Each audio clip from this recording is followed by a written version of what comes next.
This podcast series is supported by members at Patreon. If you want to support this podcast series, head to patreon.com/Cascadian Beer.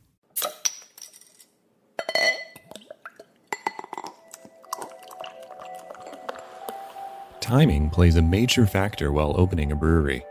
There are a lot of moving factors out of your control, but with focus and determination, you can weather the storm and still manage to grow your business.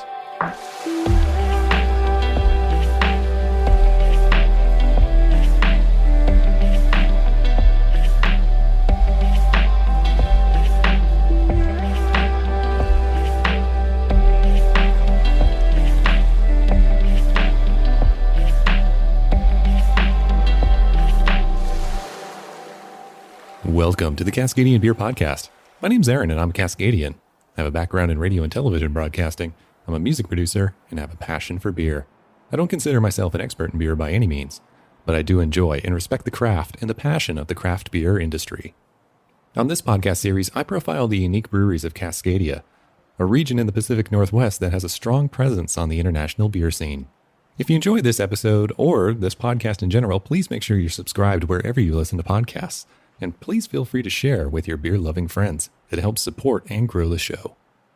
Located in the majestic Deschutes National Forest is a town called Sisters, Oregon. I traveled here to visit a brewery that opened its doors during a not-so-ideal time period when the national economy was in a recession. But they've managed to grow despite the challenges they faced when they opened. I sat down with the team from Three Creeks Brewing Co. My name is Jeff Cornett. I'm the head brewer. Wade Underwood, general manager and founding partner. Ashley Woody, marketing manager. All right, and where are we located at this very moment? Three Creeks Brewing Company's back patio in Sisters, Oregon. Right, and this was the first location because you also have a production facility as well, correct? Correct, yeah. This was our first location. We opened in July of 2008. Right. How did beer find you? I was a beer fan from a young age.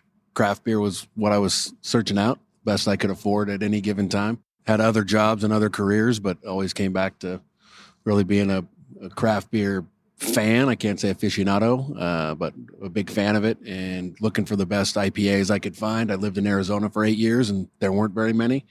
So when we got back up here, I decided to jump in and make it happen. I went through a couple different random other steps in life. I came from the medical field, chemistry background in college. I go back a long ways with Wade here.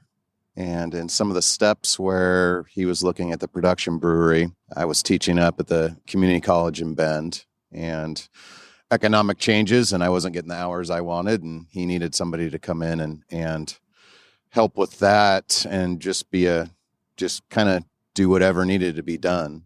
Got my foot in the door that way and took to the brewing process, the brew deck. I'd done wine and cider at home for years. So this was a little different turn for me, but something that this was kind of in my educational DNA a little bit. So it's been a good fit. It's been fun. All right. And then, so what was your first brew then? Did you guys have a little pilot system to start you out on? I got into the production system as just basically a brewing assistant, and it started from square one, where I was just digging out the mash tun and taking over a little bit more of the automation here and there. As time went on, just started taking over more of the steps of the brew and eventually got it handed over. So no, there wasn't necessarily a tiny test batch for me to do. I got schooled on the production side straight from the start. So what came first then, the production or the pub? The pub came first. I wasn't from the restaurant business or the beer business, but I was running an e-commerce company before I moved here. So I had a good business background, but got together some partners, and I knew that I wanted to get into the beer business, and the Brewpub looked like the best way to do it in this community. And so we jumped in and formed a partnership and bought dirt, and I designed the building with some help from a restaurant designer and another brewer that contracted with me to lay everything out. And I hired some great people to help me get it open that either knew how to brew or knew how to run a restaurant. We opened it. I wouldn't recommend opening a restaurant in 2008 in the U.S. to anybody. Nope. Timing wasn't great, but we've been fortunate to be supported by our local community as well as the broader beer community through it all. And we're able to bootstrap into the production facility, which opened in December of 2014. Right. And so why Sisters then? I wanted to live here, and my Okay. wife wanted to live here. We wanted to live in Central Oregon, so we were looking at Bend or Sisters or whatever else, and this location was available. The developer was looking for someone to do a brew pub. We took advantage of it. There's 4 million people a year that drive by our front door, and Because there's a couple ski fields over here. And... yeah, there's a ski mountain and just the highway. There's 2 good ways into Central Oregon, and one of them's this highway, and the other one's over Mount Hood. And So I drove in from the coast today, and that was a beautiful drive. yeah, So, it's absolutely gorgeous. So Yeah. outdoor lifestyle. My wife and I both like to hike. I like to fish. We mountain climb. I golf. We mountain bike. You name it. We're outdoorsy. We're on the rivers. We're whitewater rafting, and this is just a phenomenal place to live and base camp for all those things. So elevator pitch, if you were to describe your beers, and you had 7 floors to tell somebody like best describes your beers, what would you say? 7 floors. Yeah. I would say that our general philosophy is kind of a blue collar mentality. We're not trying to do anything off the wall. And with that said, we're not trying, it's not something that we don't do any experimentation with, but we want to make beers that kind of run those core styles and fairly true to style and play with the styles a little bit. But we're not looking to totally push the envelope on some brand new experimental beer with God knows what in it. So we want to stay pretty true to style. We want them to be clean. We want them to be refreshing, tasty, good aroma, good flavor, good balance. And that's what we try to do. And there's a lot of ways to take that. I mean, that still gives us a lot of room to play, but we want to just be solid on what we do and everything we do. One of our mottos is taste, not trends. And so, you're not going to find a hazy beer in our collection, but what you will find is perfecting our craft, pun intended. So with the production facility then, how much beer are you shipping out and where is it shipping to? We were at capacity here in 2010 at the pub, probably. So opening in 2008, that's really good stride then. Yeah, we were doing just over 2,200 barrels back then, and we couldn't get any bigger. So the first year we opened the plant, we jumped to almost 5,000 barrels, and this year we'll produce and ship just under 8, probably 7,500. We're on a nice, consistent, 10 to 15% growth clip. We're expanding deeper into our own markets rather than going too far astride. That being said, we are in the Northwest, so we're in Washington, all of Oregon, and Southern Idaho at the present. Is it cans, bottles, mixture of both? Cans and bottles. We do 22-ounce bombers, which is how we got into distribution originally, along with draft. That kind of market trend with mobile bottling guys starting up was almost perfect timing for what we were doing, and really helped launch the brand into a bigger platform than we could have done without those options. And then we got into mobile canning when we opened the production facility, and now we have our own packaging line. But cans, bottles, kegs, we're in all of the above. And then there's still a bit of experimentation going on here at the pub, right? Because it's a smaller system and it allows you to do that. It does exactly that. And that's been one of the biggest advantages, because you have those top sellers that they take a lot of space and a lot of time. And when you start distributing, we might have started in 3-4 styles of beer. And as those become your best sellers and your distribution beers, it doesn't leave you a lot of space left. So the best thing we could do for experimenting and for expanding and trying new things was to get some of that core volume away from the smaller 10-barrel system to the 30-barrel system at the production plant. So we could go back to playing a little more was the intent there, and focus more on the seasonals and not be totally full in our brewery of 3 or 4 basic styles.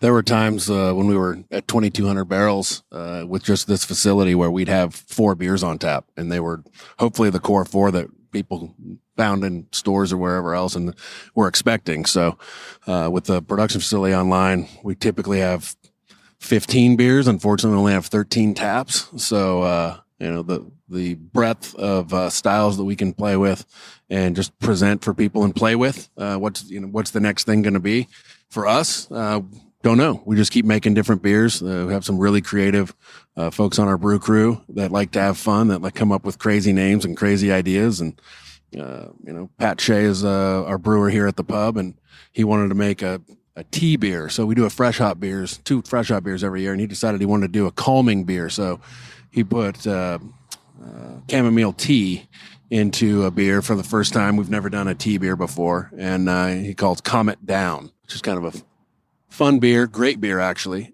But we get to play with some of those things within styles and opens up the creativity on a much smaller risk level. If we really screwed something up on a 10-barrel batch, it's not nearly as problematic as 30. Yeah. And has there been a beer that's come out of experimentation that's really caught on, that's surprised you in its popularity? So the crowd pleaser was our real first intentional, we need to come up with yet another flavor profile. I'm a hophead.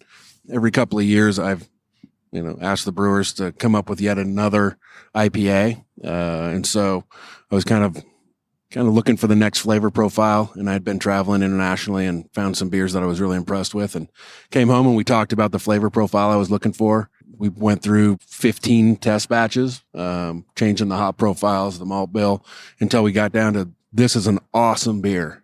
So that's the biggest success story so far, I'd say. We haven't really had any total, let's flush it. We've had a few that you're like, well, that's and for me, hey, that's stylistically appropriate. It's a good, clean beer, but I don't like certain styles. So even if we play in those realms, it may not be something that I'm going to choose to drink, but we'll make sure that it's clean and it's high quality. And if we do it again, that we can repeat it. So we touched on it a little bit briefly earlier. If somebody was to come here and visit you guys, what else is there to check out while you're visiting Sisters? Wow. What isn't there to check out in Sisters? What are you into? If you're into the outdoors, depending on time of year, let's go for spring, summer when there's not snow around. You've got mountain biking. There's 30 miles of mountain bike trails right out the back door of this patio. You've got golf. We've got... And this is a lodge too that's surrounding us, right? Yep. Yeah. Five Pine Lodge. They have 32 rooms. I think 32 cabins and 8 lodge rooms. Right. You've got a movie house right across the street from us here. You've got golf, fly fishing, skiing in the winter, snowmobiling, backcountry skiing. Anything you want to do in the outdoors is around here. If you want to come and whitewater rafting, you want to come and chill out, you can do that too. We got a spa right here on campus, Shabui Spa. So, there's no reason not to come to Sisters. Right, exactly. And if somebody was wanting to go down the path of opening up a brewery themselves, what would be some advice you could give them? Do your homework, and then focus on quality as job one. If you don't know, I didn't know how to brew at the time, so I made sure that I found the people that were commercial brewers that had a similar vision, dedication to making great beer all the time. And without that, I don't think we would have been successful. This is our town is... I'm struggling for the right word here, but if we were to put out a poor product, we wouldn't have made it here. Yeah. It's a very finicky, but it is demanding. They know what they like. Yeah. They know what they like, and if you don't do something well, then they're just not going to support you. And that's not the kind of business I wanted to run anyway. But I wouldn't get into the business without a solid plan for making great beer in volume that makes sense for whatever your location is. You see some folks, closings are starting to ramp up now. There's people that went way too big when growth was 100% a year. Some bigger breweries made bets that would continue. You're seeing some of them restructure or just close doors.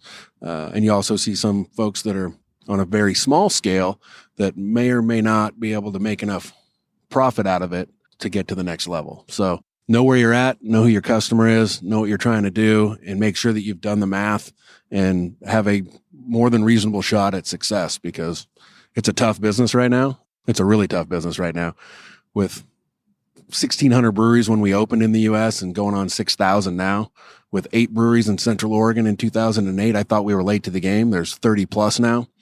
There's still room for expansion in the market, but I wouldn't be jumping in unless I had done my homework and was prepared for growing a business on the slow side of things. I think also on the brewing side with that question, you get into this and people are so used to variety, especially, I mean, here in the Northwest, and it's probably now like that all over the country, whether you're in, Vermont or Missouri. You see the same things. And I was just in Denver for the Great American, and no New England brewery won for the hazy category. It was all like Midwest breweries that won. So. Crazy stuff. Yeah. But everybody's so used to this, all these different styles and all this crazy stuff available, and you see new breweries pop up that, they're going to do all those styles all at once. Your customer, for one, is going to kind of tell you what they like by what moves and what drinks. And so we can do some amazing beers that we love as brewers, and they just don't sell. And it's a little disheartening, but you start to realize that, this is not only for us, but for the customer too. And both have to make sense to do that. And the other side of that, the flip side of that, is trying to do stuff that's not in your wheelhouse. You have to be real careful and make sure you get, if you're going to do your IPA is what you're so popular everywhere, make sure you do them good. You do them great.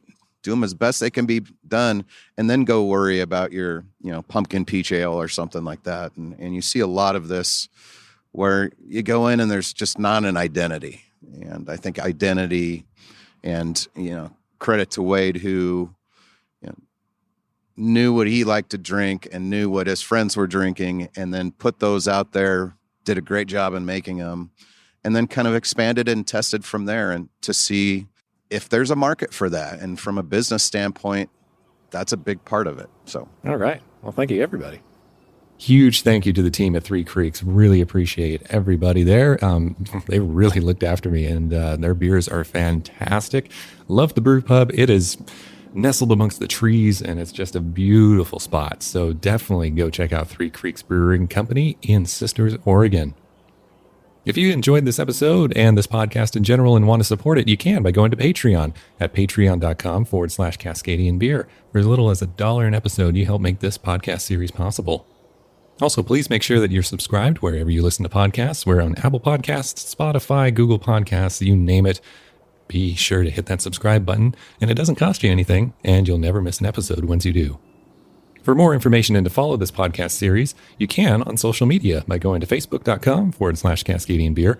I'm on Twitter at Cascadian Beer, and also on Instagram at Cascadian Beer Podcast. And I'd love to hear your feedback on this episode, so please feel free to leave a comment wherever you choose to hang out on the web. For more information and photos of my trip and some more details about the craft beer industry in the Pacific Northwest, you can head to the website at cascadian.beer. Thank you so much for listening. I really appreciate your time. And until next time, remember, support your local.